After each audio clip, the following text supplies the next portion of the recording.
Which is a good point to bring in Tim Campbell, Apprentice winner, entrepreneur himself. Thank you so much for your time here. What did you think? I think there were some interesting things in there. I think particularly around the growth around apprenticeships. We know there's a massive issue around the skills gap, and to see £40 million being dedicated to increase the level of higher apprenticeships in the country is a fantastic thing for our businesses that want to find the talent of the future, also our young people who know there's a different route to get into success. It was interesting because George Osborne talking about the number of jobs being created, but youth unemployment still very stubbornly high. Was there anything more you wanted to hear that helps that particular sector?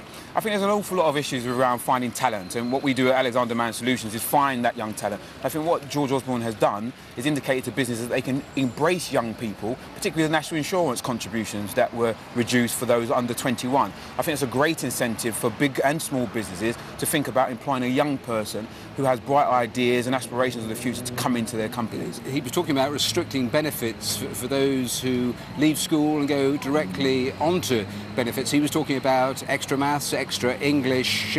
Is that sort of stick required, do you think? I think we have to understand that in order to get on in the world, we have to have some basic fundamentals, and having English and maths as a rock bed to create a career is a great incentive. I think what we then have to look at is those who have got those basic qualifications, which routes they take. I love the addition of more people going out to university. That was a great incentive, but I really want there to be much more around encouraging businesses to really embrace young talent, and that's the focus, I think. It's interesting there because we had that report from the OECD only yesterday talking about the plateauing in standards, talking about what's happening in the Far East. It brings us back to the question, are we producing what business actually want in terms of young people? I think we have to make a clear decision. Do we want to find the talent from abroad, or do we want to grow it here on these shores? And I think we should do much more about growing it here on these shores. We have fantastic talent. We just have to embrace it in a different way. The skills that are needed now have changed rapidly over the last 10 to 15 years. But we've known that for a while now. If there were gaps today, what would you say the gaps were? I think if you look at the speed of technology development in this country, something we were heralded for around the world,